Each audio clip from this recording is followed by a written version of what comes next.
Entonces interpretemos todos juntos nuestro himno tema, La Última Generación. Todos los tienen en sus agendas. De pie.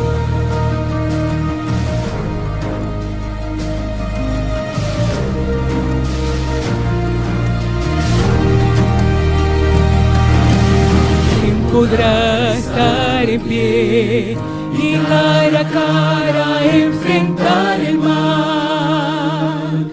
¿Quién será que con oración y ferviente fe el fuego cruzará? ¿Quién será que a la divina orden marchará en pos? La última generación solo avanza, enfrenta conflictos y adversidad. La última generación vive por Cristo su Señor, exaltan su ley con gran majestad, sus rostros expresan pureza y verdad, escrita en sus mentes se halla muy fiel, santidad a Jehová.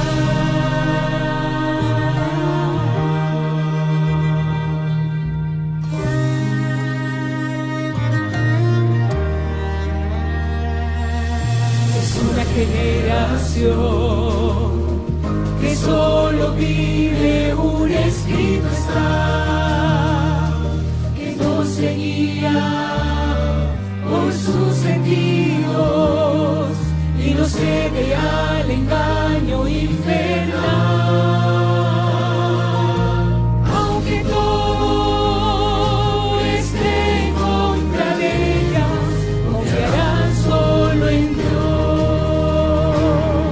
La última generación solo avanza, enfrenta conflictos y adversidad.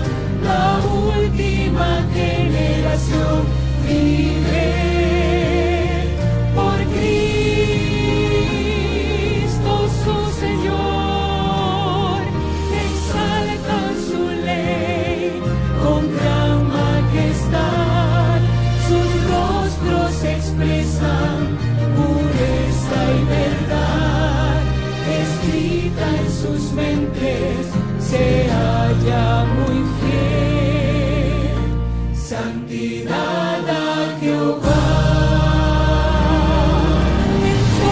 Todos siguen al Cordero de Dios, venciendo el pecado, la muerte y a Satán. Son las joyas perfectas de su redención y por ellos vendrá.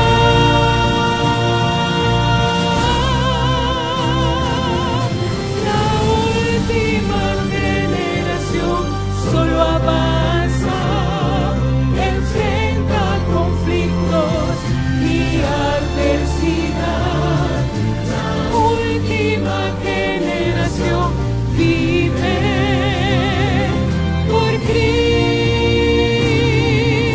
su Señor, exaltan su ley con gran majestad, sus rostros expresan pureza y verdad, escrita en sus mentes se halla muy fiel, santidad a Jehová.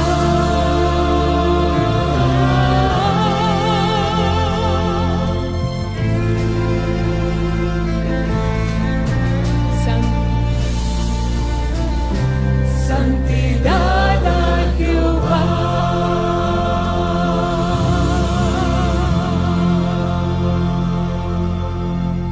Amén.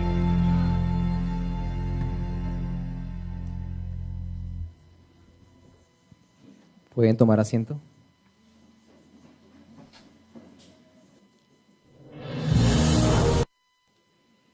El año pasado, antes de iniciar el 2022, le decía al Señor, Señor, pero ¿por qué 22? No sé cuántos estuvieron en el tema de Carlos ayer. ¿Cuántos estuvieron ayer? Levanten las manos.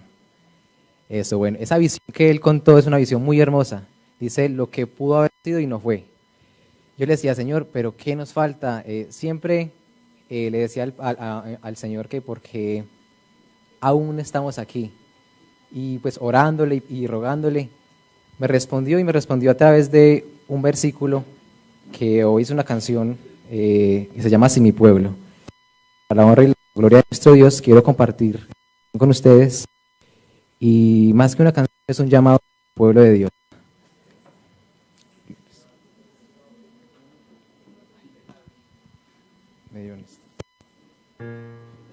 Luis, ya puede.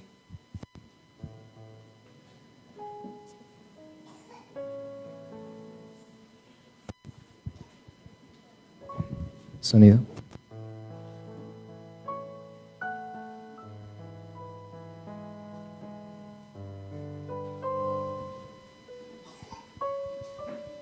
Sí.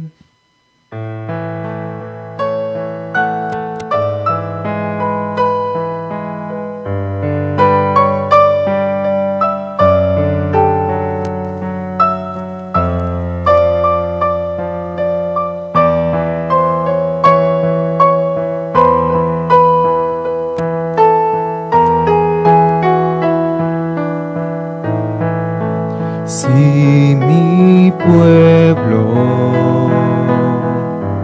que mi nombre invoca, se humilla y mi rostro busca en oración.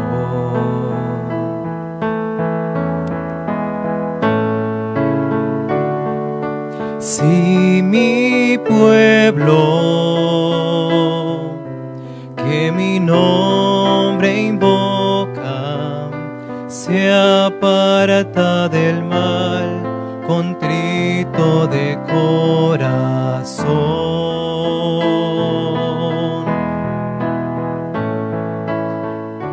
Del cielo iré su ruego, del cielo iré su ruego, del cielo iré, perdonaré yo sus pecados. Si mi pueblo, que mi nombre invoca, se humilla y mi rostro busca en oración, perdonaré su mal, perdonaré su mal, su tierra sanaré, sí sanaré.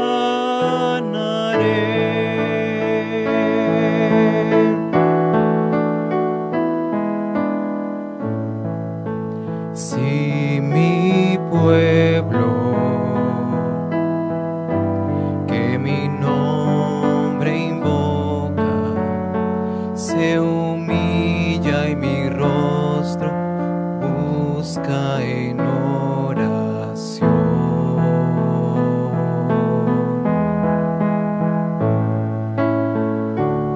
Del cielo iré su ruego, del cielo iré su ruego, del cielo iré, perdonaré yo su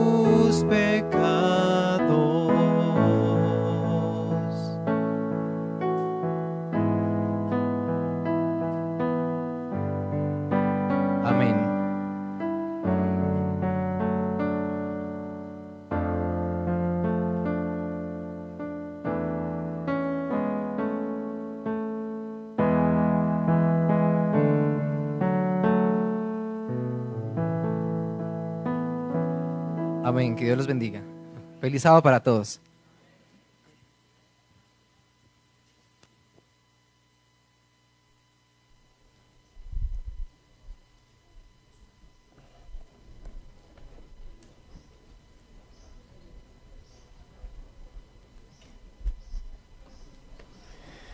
Muy bien, un feliz sábado para todos. Señor les bendiga y les guarde a esta hora.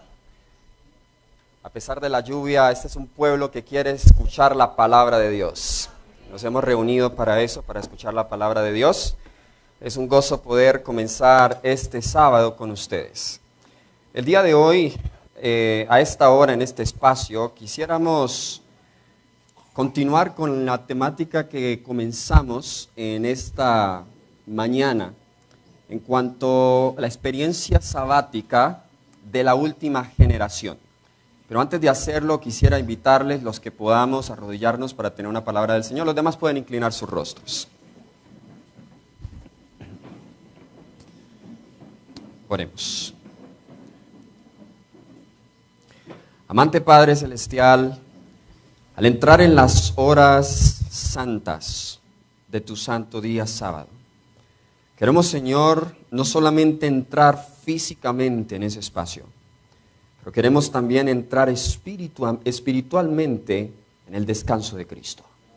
Pedimos, Señor, que a esta hora, al compartir tu palabra, sea tu Espíritu quien dirija y toque los corazones, y que podamos ver la dimensión del sábado en estos últimos días que se aproximan. En el nombre de Jesús, amén.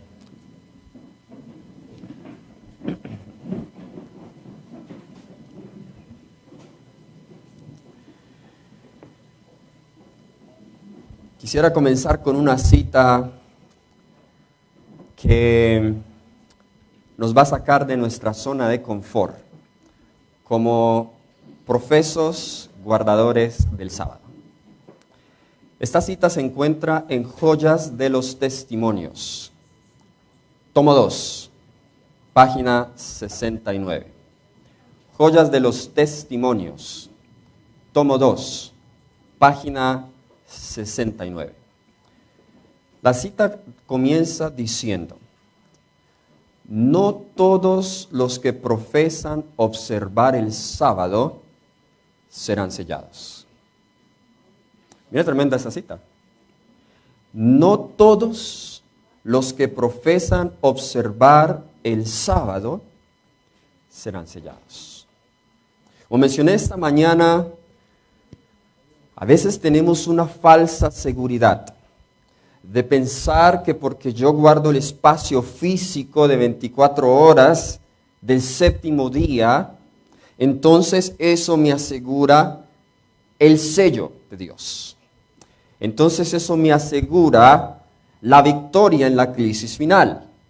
Y en esta mañana hablamos un poco de esa dimensión emocional, esa dimensión espiritual del sábado y lo que implica entrar en el descanso de Cristo.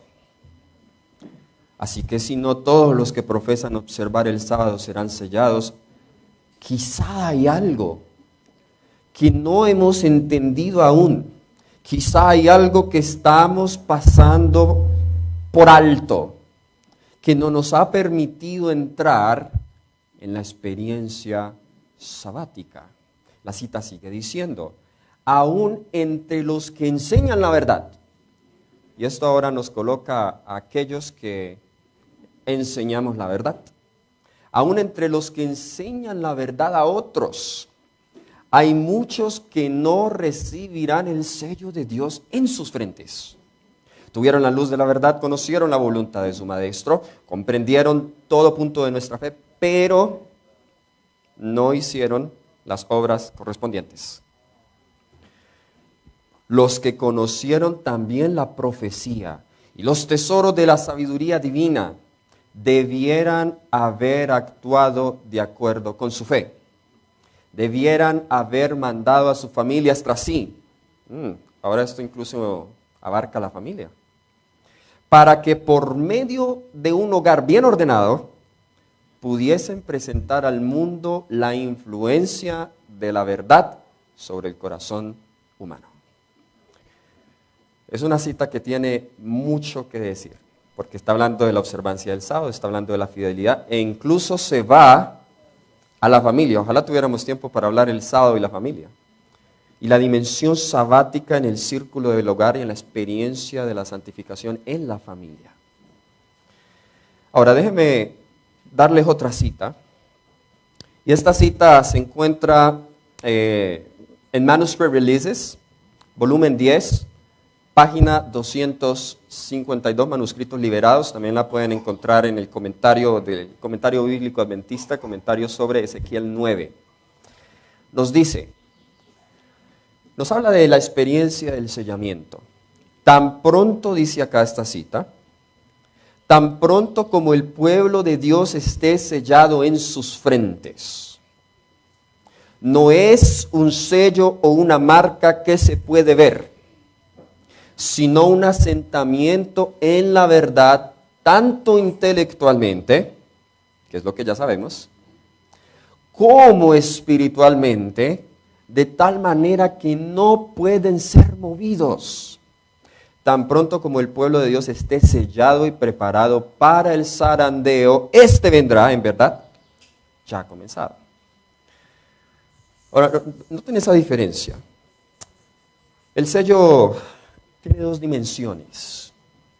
Tiene una dimensión externa, que se puede ver, una señal, el sábado, pero tiene una dimensión interna espiritual que no se ve, solo Dios la conoce, y esa experiencia es menester que nosotros la tengamos hoy, a través de la obra del Espíritu Santo en nuestros corazones, para estar preparados cuando venga el zarandeo, y ya estamos en el zarandeo.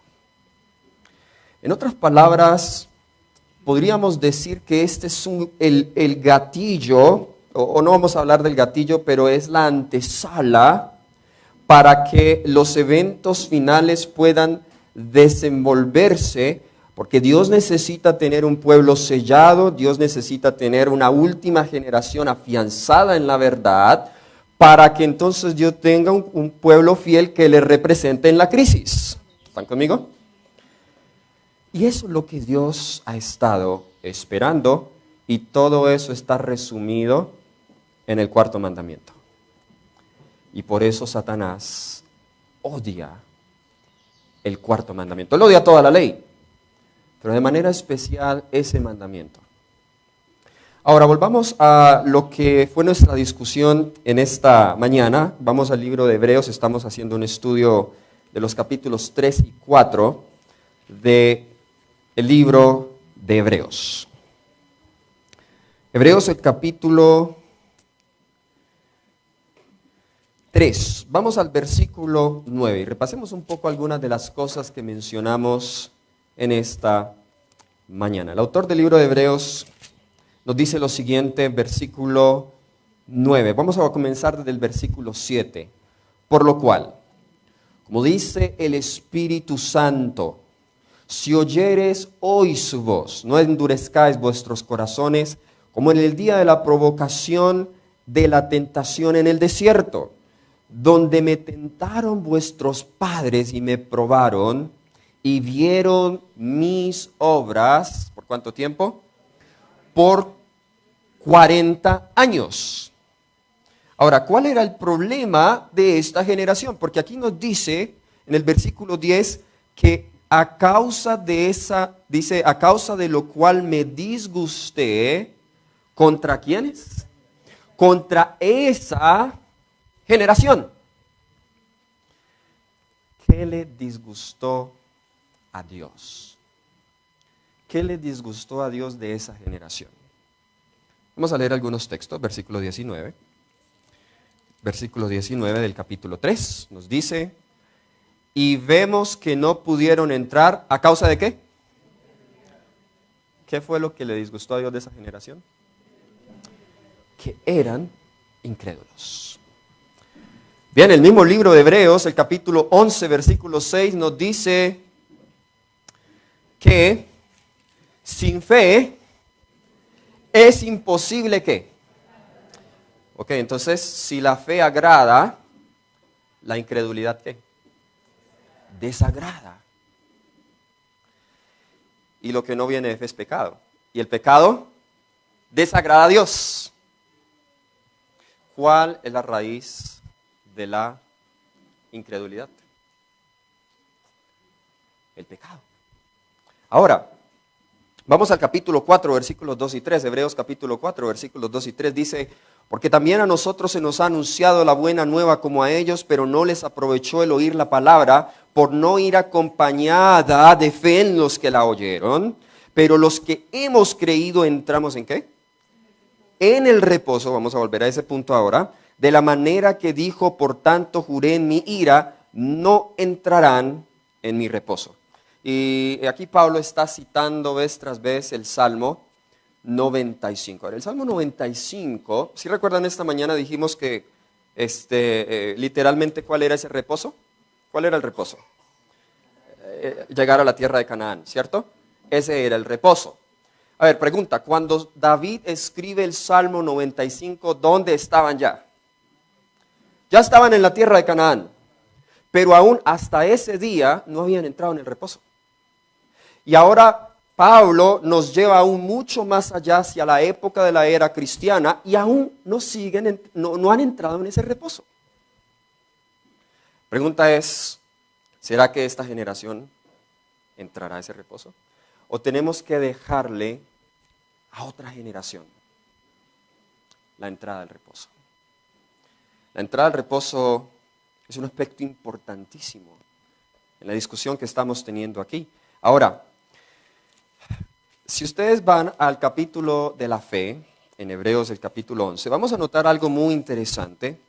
Hebreos el capítulo 11, vamos a leer el versículo 29 y 30. ¿Saben que aunque Pablo no está siendo exhaustivo, al menos en los primeros épocas de la historia del pueblo de Israel, de hecho desde la época de los patriarcas hasta la entrada de Israel en Canaán, Pablo está siendo muy detallado en los ejemplos que está dando de fe. Habla de Noé, habla de Abraham, habla de Isaac, de Jacob, de José. Está siendo muy detallado. Pero cuando llega a la parte de la salida de Egipto, Pablo tiene un silencio de 40 años. Noten ese silencio de 40 años. Nos dice acá en Hebreos capítulo 11, versículo 29. Por la fe pasaron el mar rojo como por tierra seca, e intentando los egipcios hacer lo mismo, fueron ahogados. Muy bien, este es el inicio de los 40 años cuando salen de la tierra de Egipto. Pero ahora noten el versículo 30. Por la fe cayeron los muros de Jericó después de rodearlos 7 días. Ahora, ¿qué pasó? ¿Será que a Pablo se le olvidó la historia sagrada y se le olvidó todo lo que sucedió en el desierto? ¿Por qué no menciona Pablo eso allí? Porque es que esos 40 años, Hebreos 3 y 4, nos muestran que esos 40 años fueron 40 años ¿de qué? De incredulidad. Y por eso no están registrados en el capítulo de la fe de Hebreos, el capítulo 11. Así que vayamos entonces, volvamos aquí al capítulo, y esta vez vamos a ir al capítulo 4. ¿Cómo entrar a ese reposo y qué importancia e implicaciones tiene eso para nosotros hoy en los últimos días? Para la última generación, para los jóvenes que han venido en este fin de semana aceptando el llamado divino porque son esa última generación. Nos dice el versículo 1. Hebreos el capítulo 4, versículo 1. Temamos pues. Entonces ahora Pablo, note que ahora Pablo va a hacer la tipología. Primero está haciendo un recuento de esa generación incrédula, pero ahora se va a dirigir a la generación cristiana, de la dispensación cristiana, la iglesia judía, judeocristiana allí en Jerusalén y aquellos en la diáspora, en la dispersión. Dice, temamos pues, no sea que permaneciendo aún la promesa de entrar en su reposo, alguno de vosotros parezca no haberlo alcanzado. ¿Qué está diciendo aquí Pablo? Pablo está diciendo que la promesa para entrar en el reposo aún está vigente, pero que debemos temer no sea que así como ellos, nosotros no entremos en ese reposo. ¿Qué estaba pasando? Les doy un poco de contexto en el libro de Hebreos. ¿Qué estaba pasando con estos hermanos? Pablo se está dirigiendo de manera especial a aquellos judíos que habían aceptado el cristianismo. ¿Qué estaba pasando? Jesús, mientras había estado en la tierra, Jesús dijo que Él volvería. ¿Ok? Pero estaban pasando los años y Jesús no venía. Esa era una pregunta que tenían los cristianos. ¿Por qué Jesús no viene? Y la demora de la venida de Jesús, ellos no esperaban que Jesús se fuera a demorar tanto, la demora de la venida de Jesús estaba causando una fatiga espiritual en el pueblo. El pueblo estaba perdiendo su primer amor, estaba perdiendo ese fervor, estaba perdiendo ese compromiso con que comenzaron a los inicios del día del Pentecostés. Estaban entrando quizá como muchos de nosotros en una rutina cristiana de ir a la iglesia los sábados, de dar mi diezmo, entrar en las formas de la religión, pero estaba faltando ese elemento esencial que daba vida a la religión. Otra pregunta que tenían es, ¿dónde está Jesús ahora? Él ascendió, pero ¿dónde está? ¿Qué está haciendo? Por eso, el tema del santuario. Pablo les dice, no centren sus esperanzas en el santuario terrenal. Ese santuario está pronto a ser destruido, junto con todo el pacto antiguo. No es válido para nosotros hoy. Centren su esperanza y su confianza hasta el fin en las promesas de Cristo Jesús, más allá del velo, en el santuario celestial.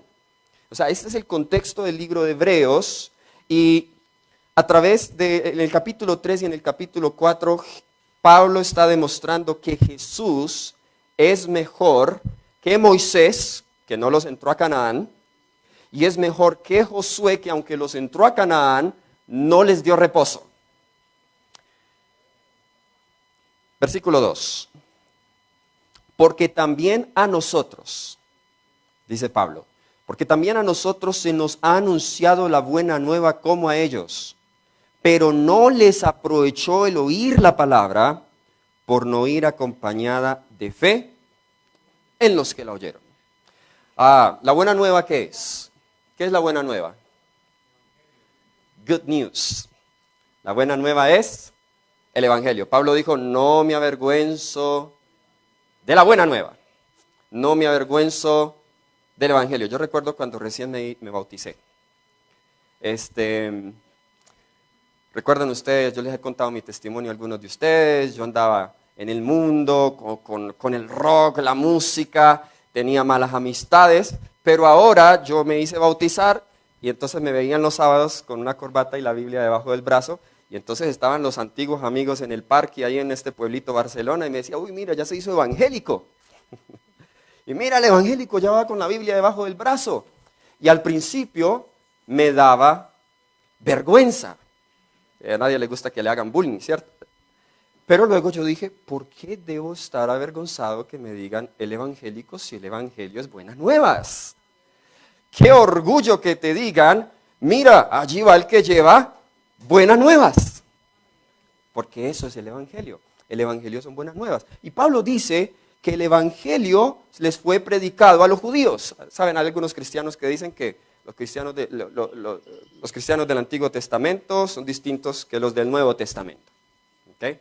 Hace poco el pastor Bort tuvo una excelente serie acerca de los cristianos del Nuevo Testamento que creen lo mismo, que creían lo mismo los del Antiguo Testamento, a la luz del libro de Hechos y de los 4 evangelios. Excelente serie.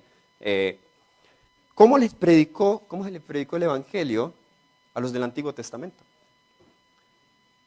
Bueno, a través del santuario, la tipología, los símbolos, las profecías, el pacto, las promesas. Ellos también aprendieron del evangelio. ¿Pero es suficiente tener el evangelio y saber la teoría del evangelio? No, porque el versículo 2 dice que no les aprovechó el oír la palabra. ¿Cuál fue el problema y por qué no les aprovechó oír la palabra? Bueno, el texto sigue diciendo, por no ir acompañada de la fe en los que la oyeron. ¿Entendemos en la última generación cuál será la diferencia de aquellos que reciban el sello de Dios y la marca de la bestia? ¿Y saben cuáles son los que más me preocupan? Los que más me preocupan no son los que, no son los que reciben la marca de la bestia en la frente. Aunque esos me preocupan porque pues se van a perder. Pero me preocupan los que la reciban en la mano. Porque algo dice, la mano significa fuerza, estas personas van a ser forzadas por circunstancias prohibitivas durante la ley dominical, que aunque saben que ese no es el día, van a ser movidos por las circunstancias, les va a faltar la fe, y por eso la palabra que oyeron sábado tras sábado, semana tras semana, no les aprovechó por no ir acompañada de fe en las que la oyeron. De nuevo, vuelvo al mismo punto, que es el punto principal de los dos temas que estoy teniendo el día de hoy. No tengamos la falsa seguridad de creer que porque yo tengo la teoría correcta del sábado, eso es suficiente. Teoría correcta con la experiencia incorrecta es destrucción. Versículo 3 dice, pero los que hemos creído entramos en el reposo de la manera que dijo, por tanto juré en mi ira, no entrarán en mi reposo, aunque las obras suyas estaban acabadas desde la fundación del mundo. Ahora aquí ya entramos a un punto interesante, porque ahora Pablo se está dirigiendo ¿a dónde? Dice la fundación del mundo, ¿está dirigiéndose a dónde? A la creación, ¿cierto? ¿Desde cuándo está reposando Dios? Desde la fundación del mundo. Y por eso el salmista en Salmo 95 y Pablo aquí en Hebreos dice que aún el reposo está disponible. ¿Por qué? Porque Dios sigue en reposo. ¿Ok? Ahora, versículo 4, y aquí se va a referir al séptimo día. Porque en cierto lugar dijo así del séptimo día. Y reposó Dios de todas sus obras en el séptimo día. Versículo 5, y otra vez aquí, no entrarán en mi reposo. Versículo 6, por tanto, puesto que falta que algunos entren en él, y aquellos a quienes primero se les anunció la buena nueva no entraron por causa de desobediencia. Entonces noten, en un lugar dice, no entraron por incredulidad, pero aquí dice, o sea que relacionemos eso. ¿La incredulidad lleva a qué? A la desobediencia. Entonces la desobediencia es un problema ¿de qué? De fe. ¿Ok? Porque conozco la palabra, conozco la teoría, he escuchado, se me ha predicado el evangelio, se me ha predicado la buena nueva, pero no me aprovecha la palabra. He conocido y he tenido que aconsejar a muchos jóvenes y a muchos hermanos que están frustrados de su vida cristiana, de su vida religiosa. Dicen, pero ¿por qué yo escucho temas, yo escucho sermones, pero yo no cambio, yo sigo siendo el mismo? ¿Qué está pasando allí? ¿Qué está pasando allí? Quizá tenemos un grave problema de fe que necesitamos resolver con el Señor. Versículo 7, otra vez determina un día hoy diciendo, después de tanto tiempo por medio de David, como se dijo, si oyeres hoy su voz, no endurezcáis vuestros corazones. Y aquí está el punto, porque si Josué les hubiera dado el reposo, no hablaría después de otro día.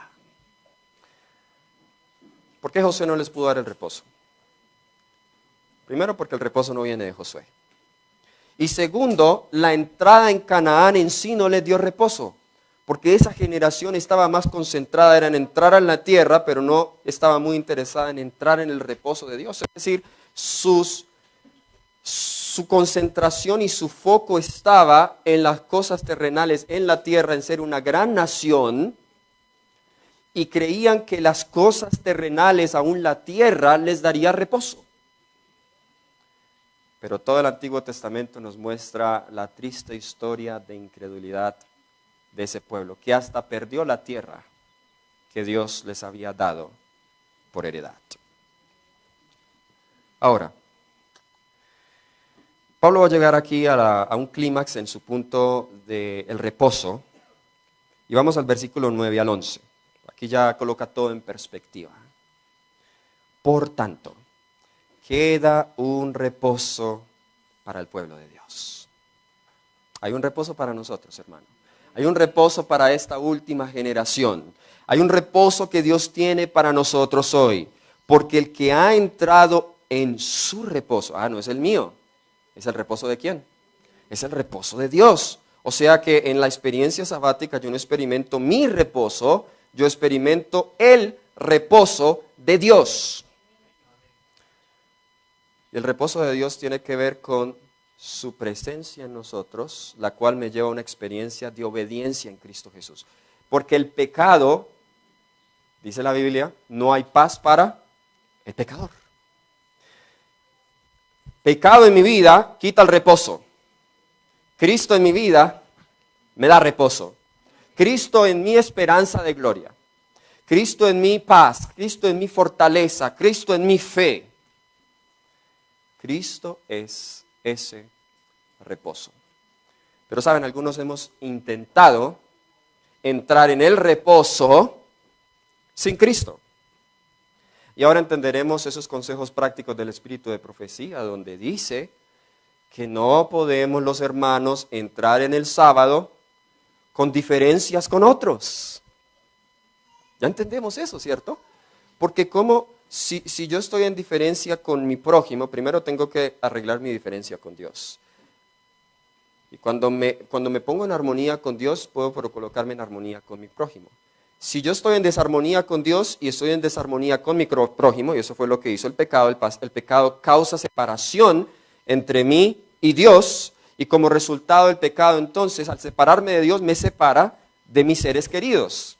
O sea, hay una separación vertical primero con Dios, y hay una separación horizontal con el prójimo. Y cuando hay esa separación vertical con Dios y esa separación horizontal con el prójimo, no hay reposo, no hay descanso.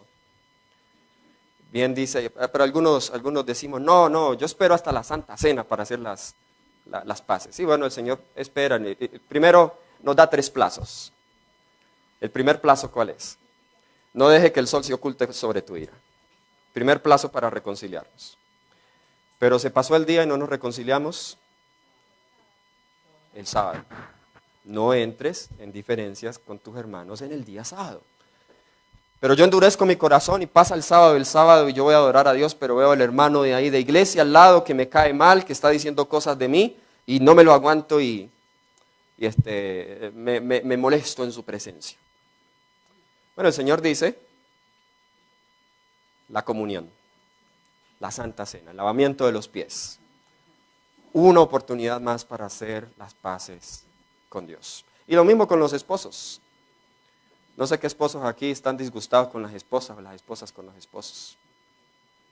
Esta es la invitación para que entremos en ese reposo. Dios ha estado cesando de sus obras y nos dice acá, porque el que ha entrado en su reposo, versículo 10, también ha reposado de sus obras como Dios de las suyas. Procuremos pues entrar en aquel reposo para que ninguno caiga en semejante ejemplo de desobediencia. Entonces el apóstol nos está diciendo que para entrar en ese reposo necesitamos cesar de nuestras obras, así como Dios cesa de las suyas. Yo les hago una pregunta, ¿qué obras nos quitan el reposo? ¿Y cuáles son las obras que debemos entrar? Porque hay obras en el reposo. ¿Ok? Hay obras, y puede sonar un poco contradictorio. ¿Cómo así? Pues yo creí que el reposo era quietud y cuando uno está quieto no está haciendo nada. Hay obras en ese reposo. Pero no son las obras mías. Son las obras de Dios. Pregunta. Dijimos que Dios está reposando, pero ¿sabían ustedes que Él también está trabajando? ¿Qué dijo Jesús en Juan 5:17? Creo que es el texto. Mi Padre hasta ahora trabaja y yo trabajo. Él está trabajando. En el contexto de Juan 5, ¿qué tipo de trabajo estaba haciendo el Padre y qué tipo de trabajo estaba haciendo Jesús? ¿Qué hizo Jesús en Juan 5? ¿Recuerdan la historia? Había un paralítico en Betesda, ¿recuerdan? Y Jesús sanó a este hombre, le dijo, levanta, toma tu cama y vete. Entonces acusaron a este hombre de quebrantar el sábado porque estaba cargando su cama. En realidad era como una estera que tenía allí. Él la levantó y se fue y la cargó. Y le dijeron, estás profanando el sábado. ¿Quién te dijo? Y él le dijo, bueno, el hombre que me sanó, Jesús, me dijo que me levantara y llevara esto. Y acusaron a Jesús que estaba quebrantando el sábado. Y Jesús dice, mi Padre hasta ahora trabaja y yo trabajo. ¿En qué trabajo estaba él? Trabajo de la redención, trabajo de la sanación, trabajo de la restauración, trabajo de la salvación. Ahora, veo que el tiempo se me está acabando, entonces voy a saltarme algunos puntos que tenía. Vamos a ir al clímax de nuestro tema. Volvamos a Apocalipsis 14. Dijimos que al final del tiempo va a haber un gran conflicto. Y este conflicto tendrá un punto focal. ¿Y cuál va a ser el punto focal del conflicto? El primer ángel nos invita a adorar a Dios que hizo el cielo, la tierra, el mar y la fuente de las aguas, pero el tercer ángel nos advierte en contra de la adoración de la bestia, de su imagen, y advierte en contra de el nombre de la bestia, la imagen, el número de su nombre. Dos tipos de adoración. Adoraremos a Dios que es el creador, y los que adoran a Dios que es el creador reciben el sello de Dios, o adoraremos a la bestia, la falsificación de Cristo, el anticristo, y recibiremos la marca. ¿Saben? Esos dos sellos y esas dos marcas, ese sello y esa marca, revelan carácter. Es decir, los que reciben la marca de la bestia son personas que nunca tuvieron fe para Dios, sino que van a preferir adorar y seguir a la bestia porque creerán que en tiempo de crisis será la bestia la que proveerá para sus necesidades. Pero los que han creído en Dios y han tenido fe explícita en Dios y le han permitido a Dios que obre en su vida, que transforme su ser, esos recibirán el sello. El sello de Dios es como la circuncisión. El sello de Dios es como el bautismo. En la experiencia de la circuncisión del Antiguo Testamento vemos que era una señal externa, ¿cierto? Había que cortar el prepucio. Pero los judíos se quedaron solo con la señal externa, pero pasaron por alto la experiencia interna. ¿Y a qué apuntaba la circuncisión? Circuncisión del corazón, ¿cierto? Circuncidados pues vuestro corazón, dice Deuteronomio 30, versículo 6. Lo mismo con el bautismo. ¿El acto o el rito externo de ser sepultados en el agua es importante? Sí, es importante, pero ¿es suficiente? No, tiene que ir acompañado del bautismo ¿del qué? Del Espíritu. Lo mismo el sábado. Es importante la experiencia sabática externa, guardar el día sábado, preparar los alimentos antes. ¿Es importante eso? Es muy importante, pero eso no va a servir si la experiencia sabática no va acompañada de la experiencia interna, que a esa dimensión del sello es la que hoy el Señor nos invita a que entremos a ese reposo. El Señor nos invita, y esa experiencia la describe Deuteronomio 6 como tener la ley escrita en nuestros corazones. El sello tiene primero que estar en tu corazón para luego estar en tu frente. Porque Dios no va a colocar algo externo que no está adentro. Dios me sella como evidencia o resultado final de una experiencia interna. Y la última generación que pasará por la prueba de la ley dominical y pasará por el tiempo de angustia, será una generación que ha encontrado ese reposo en Cristo. Será una generación que le han dicho siempre sí o, no lo voy a decir siempre porque no creemos que va a ser una generación que no comete errores, pero Cristo ha sido el primer lugar en su vida, y aunque han caído, se han arrepentido y se levantan y siguen teniendo a Dios como la prioridad en sus vidas. Cristo, su palabra, su ley, son lo que absorben su interés, andan de acuerdo a la luz que tienen, colocan sus planes en los pies de Cristo Jesús. Queridos amigos, queridos jóvenes, los eventos finales nos muestran que estamos en las mismas vísperas de ese tiempo final. Y el Señor una vez más, así como Pablo escribiéndole a los hebreos, el Señor también nos dice, aún hay un descanso que yo quiero que tú entres.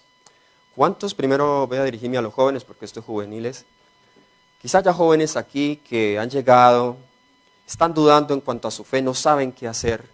Sienten que Dios los llama, pero quizás están indecisos o quizás se sienten tan indignos, pero hoy deciden colocarse al lado de Cristo y deciden prepararse para la crisis final y ser parte de la generación final. ¿Hay algún joven en esta noche que quiera prepararse, quiera entrar en el reposo, quiera ser victorioso? A ver cuántos jóvenes victoriosos y valientes, amén, gloria a Dios.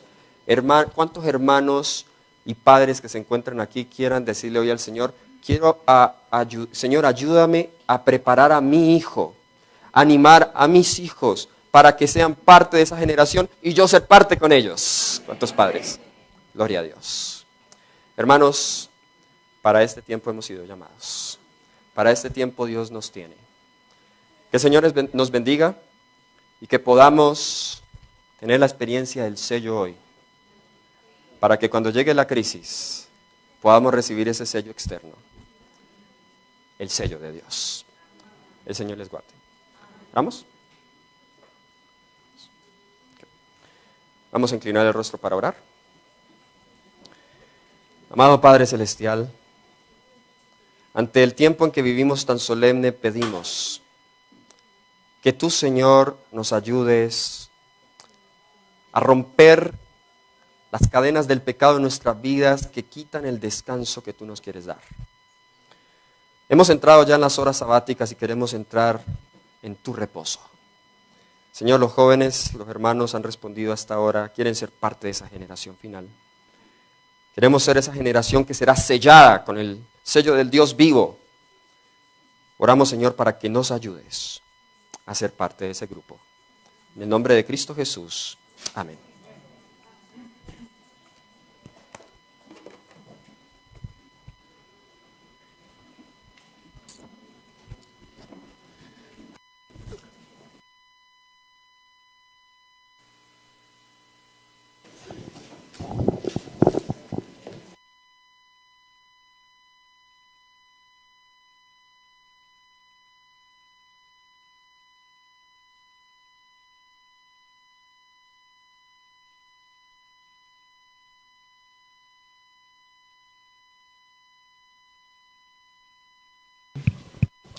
Los tres.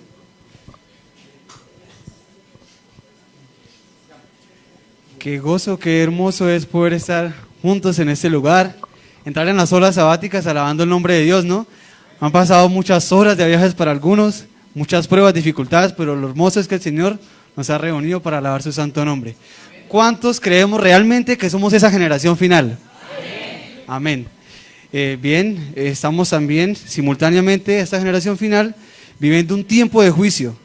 Es importante pedirle al Señor que nos ayude a comprender y a vivir como este tiempo requiere que vivamos.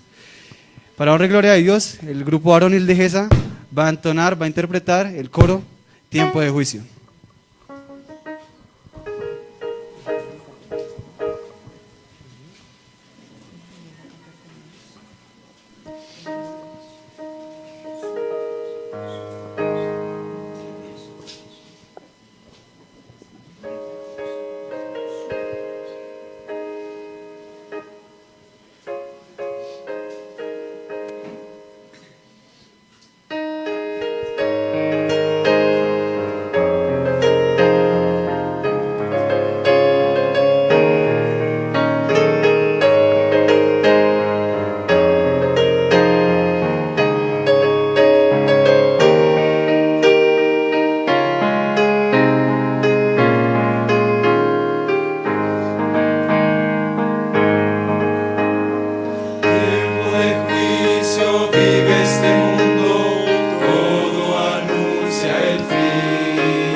Ser sellados por el tiempo.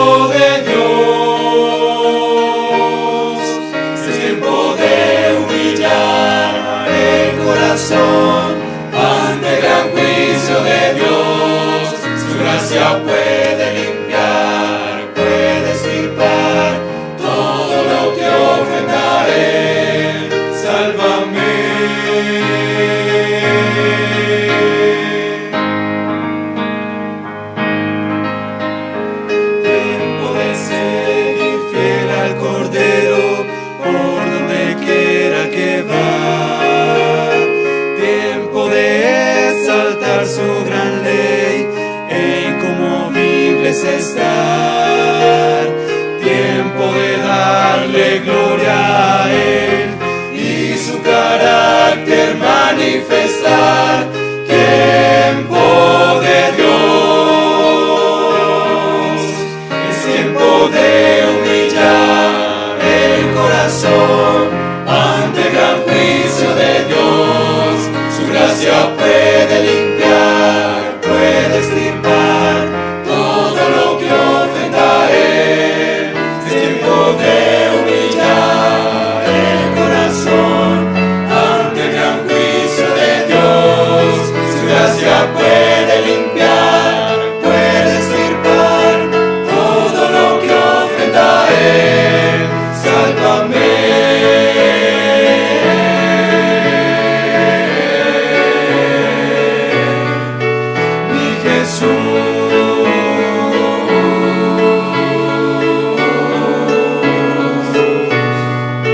Sálvame.